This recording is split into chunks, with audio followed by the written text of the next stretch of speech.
Митровден. Светиот великомаченик Димитрий Солунски живеел во 3 век и бил син на градоначалникот на Солун. Легендата вели дека солунскиот војвода долго немал пород и по многуте молитви упатени кон Бога бил даруван со машко дете, кој со големо внимание го образувал, го воспитувал и го воведувал во христијанството.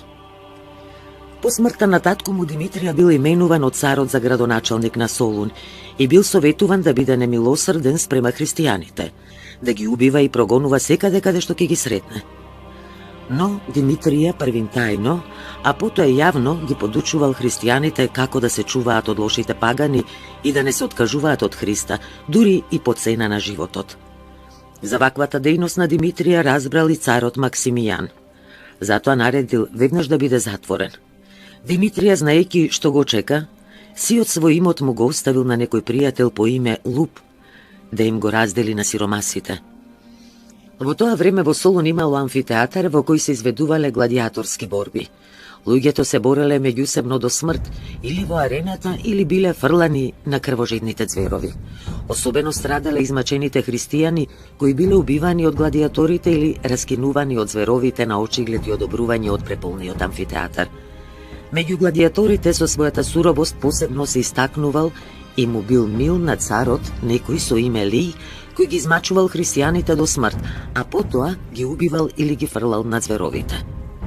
Во тоа време во Солун живеел еден храбар човек по име Нестор, кој не можејќи да ги трпи нечовечните постапки на паганите, посебно на тиранинот Лий, решил да излезе на двобој, да го убие или да загине. Тој го посетувал Димитрија во затворот и барал дозвола од него. Свети Димитрий го благословил, велејќи му: ќе го победиш Лий, но ќе страдаш за Христа. Нестор го убил гладиаторот, а императорот наредил веднаш да биде исечен, а и Димитрија да биде погубен во затворот. Царските војници го убиле Нестора, а кога дошле во затворот кај Димитрија, виделе како тој без страв му се моли на Бога, а од лицето му зрачела чудна светлина. Плашејќи се да му се доближат, војниците го убиле од далечина, фрлајќи со копијата. Тоа се случило рано утрото на 8 ноември 306 година. Неговото тело христијаните тајно го погребале во црквата што го носи неговото име во Солун.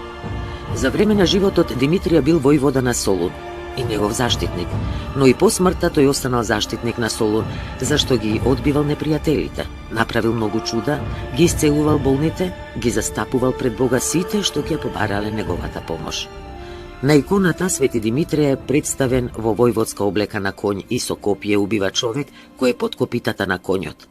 Тоа е Лий, кој бил убиен од Нестор со благослов на Димитрија. 8 ноември. Свети великомаченик Димитрий.